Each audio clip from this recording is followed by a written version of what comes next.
ডলারের দর এখন অনেকটা চওড়া। রেমিটেন্স প্রবাহ কম থাকায় ডলারের চাহিদা বেশি, তবে সরকারের নিয়ন্ত্রণ অনেক বেশি।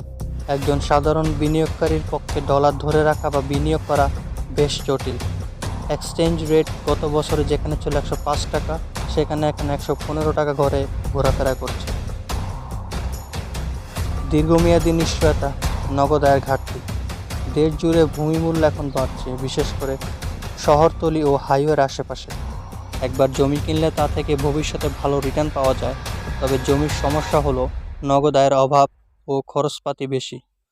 নতুন রোড, ব্রিজ বা ইকোনমিক জোনের ঘোষণার সঙ্গে সঙ্গে জমির দাম হঠাৎই বেড়ে যায়, কিন্তু সেই সুযোগ পেতে হলে থাকতে হবে ধৈর্যশীল এবং আপডেটেড। 3 ক্ষেত্রের তুলনা, কোনটি সেরা?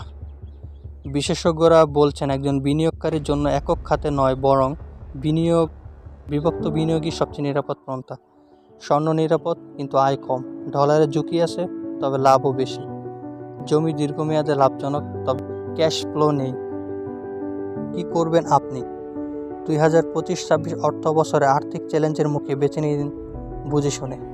নগদ প্রয়োজনে স্বর্ণ নয়, জমি নয়, ডলার হতে পারে সহায়ক। আবার দীর্ঘমেয়াদী নিরাপদ ভবিষ্যতের জন্য জমি হতে পারে মূলধনের সেরা ব্যবহার। সবচেয়ে গুরুত্বপূর্ণ, নিজের লক্ষ্য অনুযায়ী বিনিয়োগের পরিকল্পনা করুন। আপনি কোন খাতে বিনিয়োগকে নিরাপদ ভাববেন? কমেন্ট জানাতে ভুলবেন না।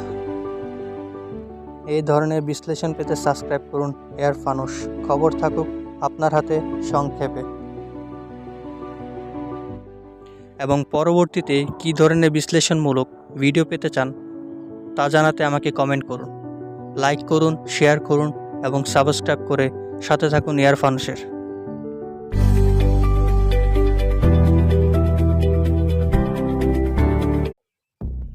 2025-26 অর্থ বছরের বাজেট ঘোষণার পর অনেকেই চিন্তিত। টাকার প্রকৃত মূল্য কি কমবে? বেড়ে যাবে কি জীবনযাত্রার খরচ? এই অবস্থায় বড় প্রশ্ন, বিনিয়োগ কোথায় সবচেয়ে নিরাপদ? স্বর্ণ, ডলার নাকি জমি? আজকের বিশেষ প্রতিবেদনে থাকছে 3টি মূল বিনিয়োগের ক্ষেত্রে বিশ্লেষণ। বাংলাদেশের ব্যাংকের তথ্য বলছে গত 1 বছরে স্বর্ণের দাম বেড়েছে প্রায় 18%। বিশ্ববাজারে অনিশ্চয়তা, মধ্যপ্রাচ্যে যুদ্ধ পরিস্থিতি ও ডলার ওঠানামা, সব কিছু মিলিয়ে স্বর্ণ এখন সেফ হ্যাভেন। তবে মনে রাখতে হবে, স্বর্ণ কিনে ঘরে রাখলে তা থেকে তাৎক্ষণিক আয় পাওয়া যায় না। বাজারে দাম বাড়লেও বিক্রি করার সময় ঝুঁকি থেকেই যায়। ডলারের দর এখন অনেকটা চওড়া। রেমিটেন্স প্রবাহ কম থাকায় ডলারের চাহিদা বেশি, তবে সরকারের নিয়ন্ত্রণ অনেক বেশি। একজন সাধারণ